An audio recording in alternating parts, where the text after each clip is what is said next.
Alright, good morning guys. So we have some news about the new single player quest called the Limit Breaker quest, the one where you can actually get some transcendence points. And while we did get some details, there are still some questions that we may have. So essentially, this has been marketed as a single player quest with a higher level of difficulty where you would be able to get some transcendence points because, you know, why fix the transcendence system costing 20k for a random 75 defense roll when you can just add a new quest with just a little bit of transcendence points that you sprinkle over to make people happy. Anyway, so this quest is going to be coming as part of the version 15.0 update that is going to be dropping later this month, probably sometime around next week, I suppose. It does not cost any soul ticket, which is great. And so that means you can just try as much as you want. You can just play with characters. And I think that's probably one of the only quests that doesn't cost any soul tickets. So appreciable, especially since Caleb removed the ability to do some test play, which I deeply regret, and I hope they're going to bring it back instead of promoting their YouTube channel. Now, the Limit Break quest is unlocked for player rank 50. You need to have some sort of RAM on your phone, about 2 gigabytes of RAM to be able to play comfortably. And the way it works is this: you have to choose 3 characters, there's a set of rules, and you will be automatically alternating between one character to another one for each stage. After clearance, the cooldowns, boosts, and everything will be frozen whilst the character is on pause, whilst it's locked. And the idea is you want to choose your characters carefully because there are special rules, special characters that you're going to be fighting, special enemies, and you want to be taking advantage of the different rules. There are no limits to the number of stages. The quest itself is limited in time to 5 minutes. And as soon as one of your characters drops to 0 in terms of stamina, once it's KO, the quest stops.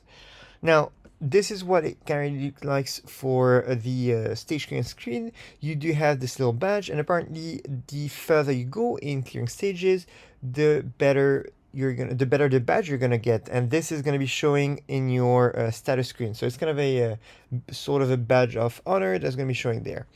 And the goal is how far can you go. You do get to see the individual timings for each of the quests. And you do have some special orders for those quests. So that's an interesting one because Caleb hasn't been very clear here. As you can see, if you clear stage 3, you get 25 orbs, 4, 10,000 transcendence points, 5, 20k, 6, potentially 30k, 7, 40k, something like this. So what this means is you can probably get about 100k transcendence points. Now the question is, what is the frequency? And what I say by frequency is it looks like this could be a monthly quest perhaps, where every month you would be getting different sets of rules. This is the set of rules for this month, I suppose. And that could be a quest dropping, say, the last week of the month. So you have week 3 is, Week 3 is Extreme Co-op, and week 4 would be the Limit Breaker quest. If that's the case, that means that every month you'd be able to get 25 orbs plus somewhat, something like 100k transcendence points, which is decent, I guess, meaning that by the end of the year, so if you add up all of this for a year, you could be around 1 million plus transcendence points. So we'll take it, I'll take it. But then the question is, are these limited to the first time only when you do this, or is this something that's going to be recurring? And I do think it's going to be recurring every time the new quest drops with the new set of rules. And if that's the case, honestly, I'll take it. 100k transcendence points a month is not that much, but it's still decent, to be honest. So yep, I think that's about it for this quest. This is all we have in terms of news. If you're not on Discord yet, do join us. Link's gonna be in the description. All the news drop there. And I'll see you next time. Tchuss.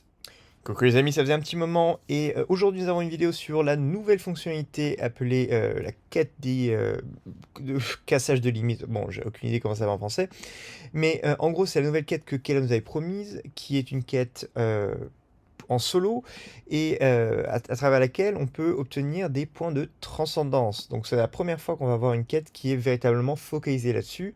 On avait eu à un moment donné une quête qui permettait d'en avoir un petit peu, mais c'était très particulier. En tout cas, cette quête va tomber avec la mise à jour 15.0 qui devrait arriver en principe cette semaine ou quelque part la semaine prochaine. Il l'avait promise pour le milieu du mois. Le milieu du mois, c'est une quête avec une difficulté augmentée. Il faut être avec un rang de joueur de 50. Il faut avoir un minimum de gigas de RAM pour pouvoir apprécier la quête dans toute sa splendeur. Et alors au niveau du déroulement de la quête et de son fonctionnement, c'est une quête où il y a des règles très particulières, vous allez le voir ici. C'est une quête très particulière où vous avez des règles différentes. Et le but, c'est d'essayer d'aller le plus loin possible. Il n'y a pas de limite de combien de niveaux vous pouvez faire à travers cette quête, mais vous pouvez choisir 3 personnages. Vous ne pouvez pas jouer avec les 3 personnages en même temps, il n'y a pas de possibilité d'assist. L'idée, c'est que à chaque niveau, en quelque sorte, de la quête, vous allez avoir un personnage à honneur et il va y avoir une scène de rotation où on va passer du premier au deuxième au troisième. À chaque fois qu'il y a un switch, les temps de recharge des attaques spéciales, des boosts, etc.